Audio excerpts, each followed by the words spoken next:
আল্লাহ তাআলা কোরআনে জানায় দেয়, আল্লাহ পাক রব্বুল আলামিন জানায় দেন, তোমরা যদি সব ধরনের কবিরা গুনাহ থেকে যদি নিজেকে বাঁচাইয়া রাখতে পারো, আল্লাহ জানায় দেয় যদি তুমি সব ধরনের কবিরা গুনাহ থেকে নিজেকে বাঁচাইয়া রাখতে পারো, আল্লাহ জানায় দেন, তাহলে আল্লাহ বলেন আমি তোমাদেরকে তোমাদের গুনাহ সমূহ মাফ করে দেব। চিৎকার করে বলেন সুবহানাল্লাহ। আল্লাহ পাক রব্বুল আলামিন বলেন, আল্লাহ বলেন বান্দা তোমরা যদি সব কবিরা গুনাহ থেকে যদি বাঁচিয়া থাকতে পারো বান্দা, নবী আল্লাহ তাআলা জানায় দেয়, আল্লাহ তাআলা বলেন বান্দা যদি কবিরা গুনাহ থেকে তুমি যদি বাঁচিয়া থাকতে পারো, আল্লাহ জানায় দেয় তোমাদের যাবতীয় গুনাহগুলো আমি আল্লাহ মাফ করে দেব। চিৎকার করে বলেন সুবহানাল্লাহ। শুধু তাই নয়, আল্লাহ পাক রব্বুল আলামিন বলেন, আল্লাহ তাআলা জানায় দেয় বান্দা শুধু তাই নয়, গুনাহ থেকে যদি বাঁচিয়া থাকতে পারো আমি আল্লাহ তোমাদেরকে মহামর্যাদার স্থান জান্নাতে পৌঁছায়া দেব। চিৎকার করে বলেন সুবহানাল্লাহ। এর ভাই আল্লাহ পাক রব্বুল আলামিন আপনার আমার জমানায় দুনিয়াতে দুই ধরনের গুনাহ আছে। এক নম্বর গুনাহ হলো সগীরা গুনাহ, দুই নম্বর হলো কবিরা গুনাহ। এক নম্বর সগীরা গুনাহ যদি মাফ করাইতে চান তাহলে আপনি আমি নেক আমল করা লাগবে ভাই। যদি কবিরা গুনাহ বড় গুনাহ মাফ করাইতে চান আল্লাহ নবী জানায় দেয় তওবা করা লাগবে। চিৎকার করে বলেন কি করা লাগবে? আর জোরে বলেন কি করা লাগবে? তওবা করা লাগবে। আল্লাহ পাক রব্বুল আলামিন আল্লাহ তাআলা সূরা নিসার 31 নম্বর আয়াতে জানায় দেয়, বান্দা তুমি যদি কবিরা গুনাহ থেকে নিজেকে বাঁচাইয়া রাখতে পারো গো, আল্লাহ জানায় দেয় তোমাদেরকে আমি আল্লাহ জান্নাতের উঁচু মাকাম দান করব। একটা জবান বন্ধ থাকবে না। চিৎকার করে বলেন সুবহানাল্লাহ। এরে ভাই খেয়াল করে শুনবেন, কবিরা গুনাহ কি? নবী এক হাদিসে জানায় দেয় কবিরা গুনাহ হলো জানায় দেয়, নবী জানায় দেয় বলেন নবী সাল্লাল্লাহু আলাইহি ওয়াসাল্লাম আল কাবায়িরুল ইশরাকু বিল্লাহ ওয়া উকুকুল ওয়ালিদাইনি ওয়া বাতলুন নাফসি ওয়া শাহাদাতুজ জুর। আল্লাহ নবী পয়গম্বর নবী জানায় দেয় কবিরা গুনাহ, নবী জানায় দেয় কবিরা গুনাহ জানেননি? কবিরা গুনাহ নবী জানায় দেয় চারটা। চিৎকার করে বলেন কয়টা? আর জোরে বলেন কয়টা? নবী বলেন চারটা। এক নম্বর হলো নবী জানায় দেয় আল কাবাইরুল ইশরাকু বিল্লাহ, নবী জানায় দেয় সবচাইতে বড় কবিরা গুনাহ, সবচাইতে বড় গুনাহ বলো আমি আল্লাহ তাআলার সঙ্গে শিরিক করা। চিৎকার করে বলেন নাউযুবিল্লাহ। আল্লাহর সঙ্গে শরীক করা যাবে না, আল্লাহর সঙ্গে শরীক করা যাবে না, অংশধারিত্ব করা যাবে না।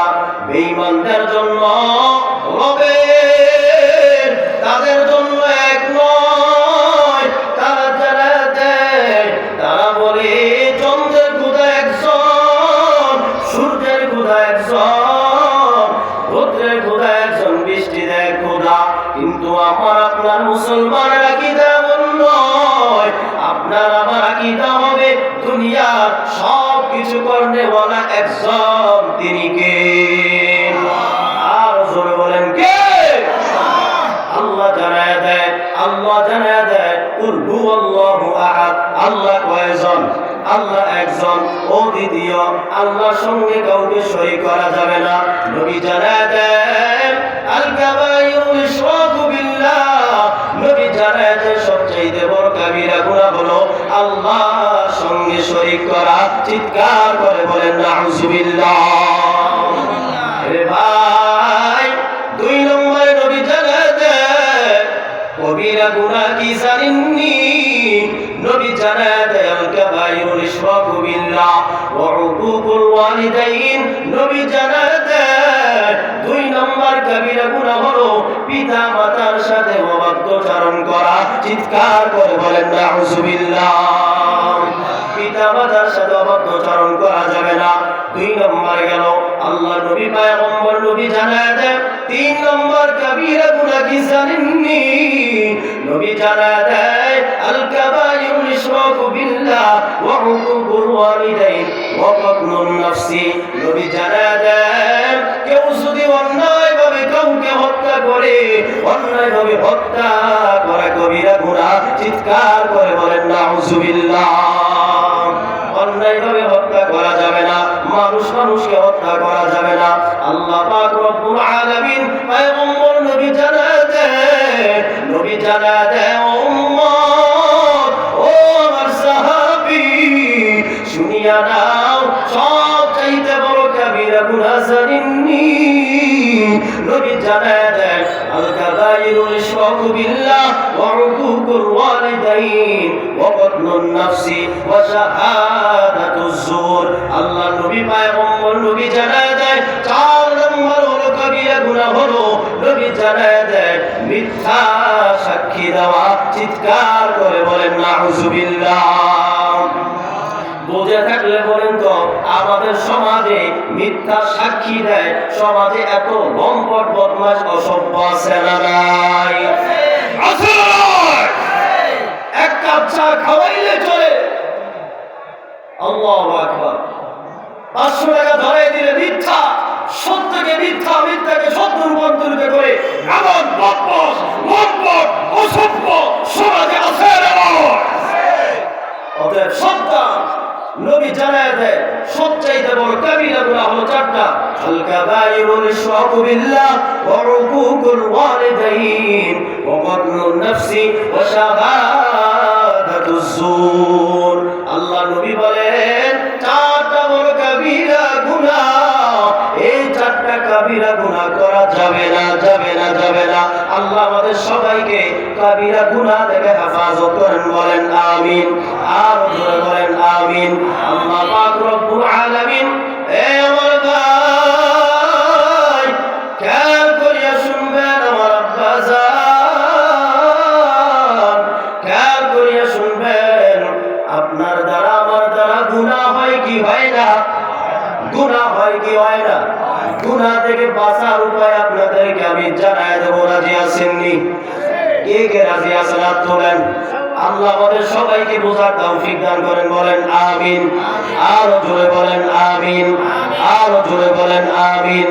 আল্লাহ পাক রব্বুল আলামিন পয়গম্বর নবী জানায় দেয়, নবী জানায় দেয় যদি গুনাহ থেকে বাঁচতে চাও, গুনাহটা যদি তুমি মাফ করাইতে চাও, মাফ করাইতে চাও, আল্লাহ নবী পয়গম্বর নবী জানায় দেন এ আমার উম্মত, যদি গুনাহটাকে যদি মাফ করাইতে চাও, তাহলে তুমি যদি তোমার দ্বারা যদি গুনার কাজ হয়ে যায়, গুনার কাজ হয়ে যায়, গুনার কাজ হওয়ার পরে 2 রাকাত নফল নামাজ আদায় করিয়া আল্লাহর কাছে ক্ষমা চাইবা, ইয়া রব্বি গফিরলি, আল্লাহর কাছে ক্ষমা চাইয়া বলবারে মালিক, আল্লাহ গো আমার দ্বারা গুনাহ হইছে, অন্যায় হইছে, আমারে মাফ করিয়া দেন। নবী জানায় দেয় 2 রাকাত নামাজের উসিলায় ওই বান্দার গুনাহটাকে আল্লাহ মোচন করে দিবে। চিৎকার করে বলেন সুবহানাল্লাহ। গুনাহ হয়ে গেলে কি করবেন? 2 রাকাত নামাজ পড়বেন, নামাজ পড়ে আল্লাহর কাছে ক্ষমা চাইবেন, ক্ষমা চাইলে গুনাহ মাফ করে দিবে কে? আল্লাহ। 2 নম্বর উপায় হলো আপনি যদি গুনাহটাকে মাফ করাইতে চান, গুনাহটা যদি মোচন করাইতে চান, আল্লাহ পাক রব্বুল আলামিন পয়গম্বর নবী জানায় দেয় তোমার যদি গুনাহ হয়ে যায়, গুনাহ হয়ে যাওয়ার পর তুমি সাথে সাথে একটা ভালো কাজ করে নিবা। চিৎকার করে বলেন কি কাজ? বলেন ভালো কাজ করে নিবা। আল্লাহ পাক রব্বুল আলামিন পয়গম্বর নবী জানাতেন তোমার দ্বারা যদি গুনার কাজ হয়ে যায়, গুনার কাজ হয়ে যাওয়ার পর সাথে সাথে একটা ভালো কাজ করে নিবা। যেই কোনো ধরনের ভালো কাজ, ওই ভালো কাজ করিয়া যদি না নবী জানায় দেয় ওই ভালো কাজের কারণে আল্লাহ তোমার গুনাহটাকে মোচন করে দিবে, একটা জবানও বন্ধ থাকবে না। চিৎকার করে বলেন সুবহানাল্লাহ। অতএব ভাই আমার, গুনার কাজ হয়ে যাবে, গুনার কাজ হয়ে গেলে ভালো কাজ করতে রাজি আছেন না নাই? আরো জোরে বলেন আছেন? ভালো কাজ করে নিবেন। তারপর আরেকটা উপায় হলো আল্লাহ নবী পয়গম্বর নবী জানায় দেন, আল্লাহ নবী পয়গম্বর নবী জানায় দেন গুনার কাজ হয়ে গেলে 5 ওয়াক্ত নামাজ পড়বেন। 5 ওয়াক্ত নামাজ পড়লে মধ্যকার অবস্থায় যদি গুনাহ হয়ে যায়, ওই গুনাহগুলো নামাজের কারণে আল্লাহ তাআলা গুনাহগুলো মাফ করে দিবে। চিৎকার করে বলেন সুবহানাল্লাহ। এবার আসেন 2 মিনিট আল্লাহ পাক রব্বুল আলামিন জানায় দেন। এবার আম্মা জানেরা, পর্দার আম্মা জানেরা বয়ান শুনতেছে, ওই আম্মা জানের জন্য একটা হাদিস বলে শেষ করে দেব। আম্মা জানদের জন্য একটা হাদিস বলে শেষ করে দেব। আল্লাহ নবী পয়গম্বর নবী জানায় দেন قال النبي صلى الله عليه وسلم المرأة إذا صلت خمسها وصامت شهرها وأحصنت فرجها وأطاعت بعلها فلتدخل من أي أبواب الجنة شاءت। আল্লাহ নবী পয়গম্বর নবী জানায় দেন, হে আমার আম্মা জান, হে আমার আম্মা জান, পর্দার আম্মা জানেরা গো, আপনাদের জন্য একটা হাদিস বলিয়া যায়। এই হাদিসটা যদি আপনি অক্ষর অক্ষরে পালন করেন, আল্লাহ বলেন ওই আম্মা জানের জন্য সুজা জান্নাতের ফয়সালা হয়ে যাবে। চিৎকার করে বলেন সুবহানাল্লাহ। ও আম্মা জান, খেয়াল করিয়া শুনবেন, আল মারওয়াতু ইযা সাল্লাত খামসাহা, হে আম্মা জান, এক নম্বর হলো যে আম্মা জানেরা দৈনিক 5 ওয়াক্ত নামাজ আদায় করবে গো, ওই আম্মা জানেরা সুজা জান্নাতে যাবে। চিৎকার করে বলেন সুবহানাল্লাহ। 2 নম্বর হলো আল্লাহ নবী পয়গম্বর নবী জানায় দেয় যে আম্মা জানেরা রমজান মাসে রোজা রাখবে, ওই আম্মা জানেরা সুজা জান্নাতে যাবে। চিৎকার করে বলেন সুবহানাল্লাহ। হে আম্মা জান। 3 নম্বর হলো আল্লাহ পাক রব্বুল আলামিন পয়গম্বর নবী জানায় দেয় যে আম্মা জানেরা লজ্জাস্থান নিজের সতীত্বকে হেফাজত করে রাখবে, ওই আম্মা জানেরা সুজা জান্নাতে যাবে। চিৎকার করে বলেন সুবহানাল্লাহ। হে আম্মা জান। 4 নম্বর হলো আল্লাহ পাক রব্বুল আলামিন পয়গম্বর নবী জানায় দেয় যে আম্মা জানেরা স্বামীর ইতাআত করবে, স্বামীর কথা মতো চলবে, ওই আম্মা জানেরা সুজা জান্নাতে যাবে।